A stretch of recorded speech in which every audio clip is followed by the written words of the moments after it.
I waited all Easter Sunday in my new lavender suit and the biggest, whitest Easter hat you ever saw, waiting for my two children to come eat the dinner I had been cooking since Good Friday.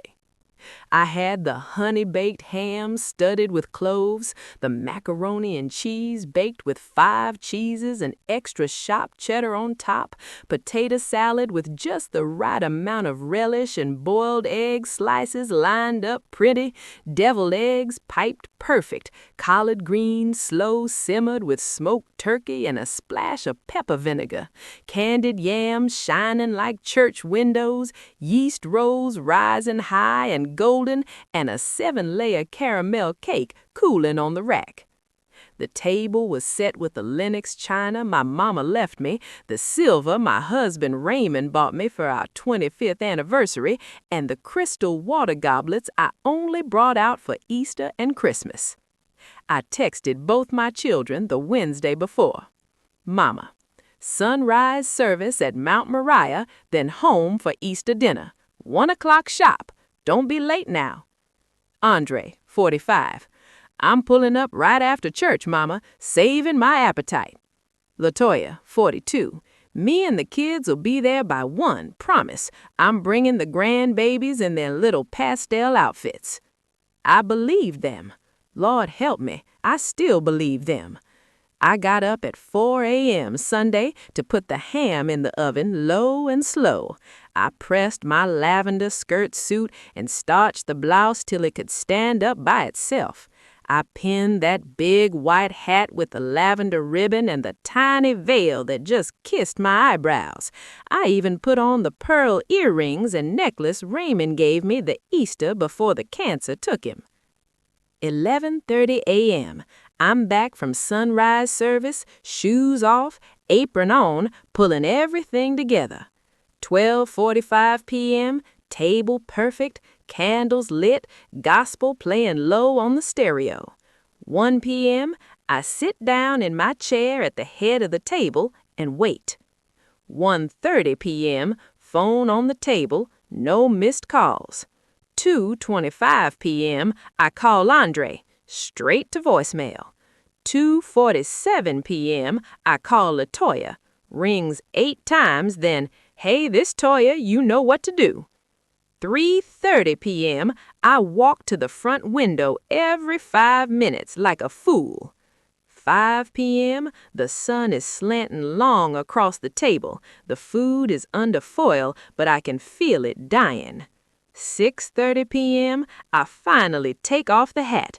The veil leaves little indentions on my cheeks. 8:47 p.m., headlights sweep across the living room curtains. The front door opens without a knock. Andre walks in first, still in the same clothes he wore to church, a silk shirt unbuttoned too low and jeans sagging. Latoya behind him in a tight dress and heels, hair freshly done, smelling like Miami nightclub and somebody else's cologne. No grandbabies, no pastel outfits. Andre kisses the air beside my cheek. Happy Easter, Mama. Food still good? Latoya hugs me quick, eyes everywhere but on mine. Hey, Mama, you look cute in that hat. They don't even sit down proper. Latoya pulls the envelope pose, hand already out. Mama, real talk, we in a real bad spot. Light bill 2 months behind, they talking cutoff tomorrow. Car note too, we need $2,500 tonight for real. I look at my 2 grown children, 45 and 42 years old, standing in my dining room on Easter Sunday night, asking me to rescue them the same day they left me sitting in a cold dinner and a hot hat. And in that moment, something inside me that had been cracking for 30 years finally broke clean in half. Because what Andre and Latoya did not know was this. The house had been in contract for 3 weeks, closing May 15th.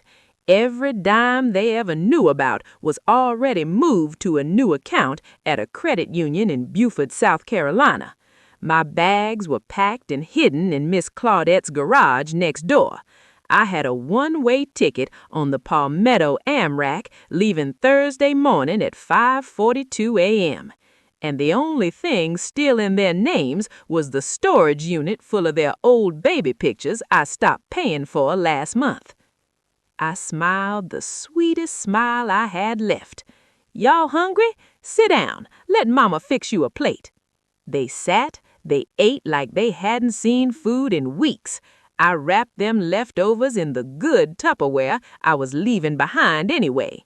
Then I went to the cookie jar, took out 2 crisp white envelopes, and slid one to each of them. "Happy Resurrection," I said. $300 each. That's every penny left in this house. Andre started to protest. I raised one finger, the same finger I used when they were 6 and 8 and knew better than to talk back. "That's it. That's all. From this day forward, Ruth Elaine Jackson is closed for business." LaToya tried the tears. Andre tried the guilt. I just pointed to the door. Thursday morning at 4:25 a.m., I locked my front door the last time.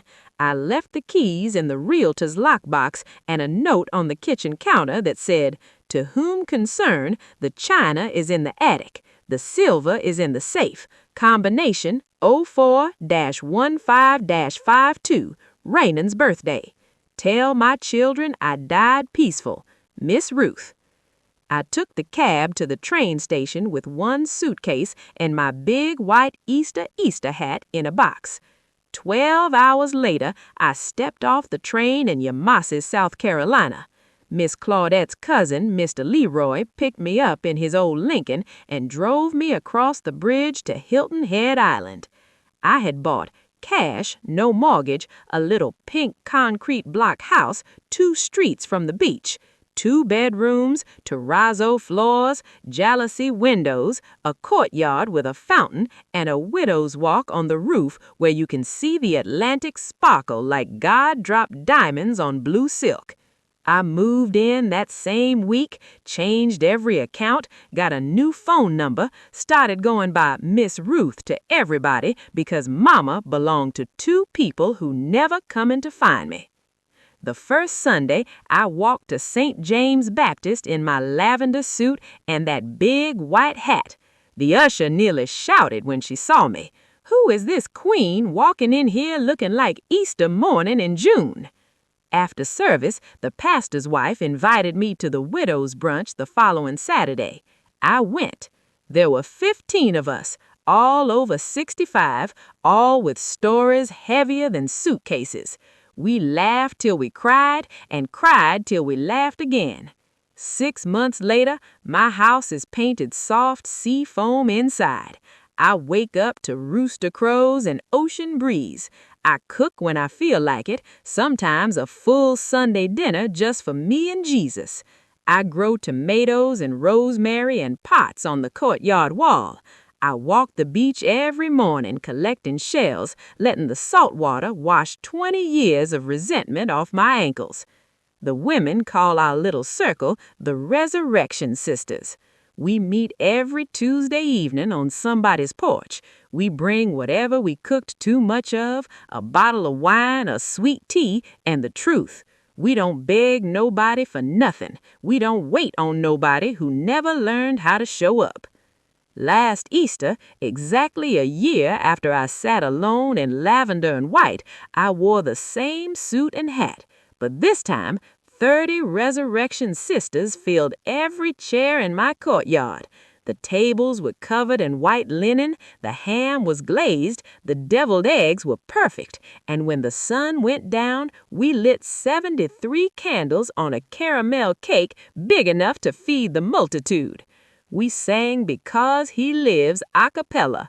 Old voices cracked and trembled and rose together like waves. I looked around at all those beautiful silver-headed women who chose themselves after everybody else stopped choosing them, and I felt something I hadn't felt in decades. Full.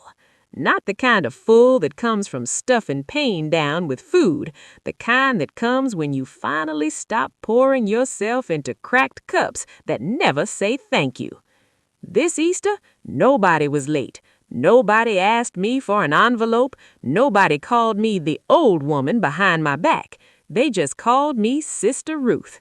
And when the last note of the song faded into the salt air, Miss Gloria, 81 and still fists, raised her glass and said, "To Miss Ruth, who taught us that resurrection ain't just for Jesus. Sometimes a woman gotta die to who she used to be so she can rise up brand new."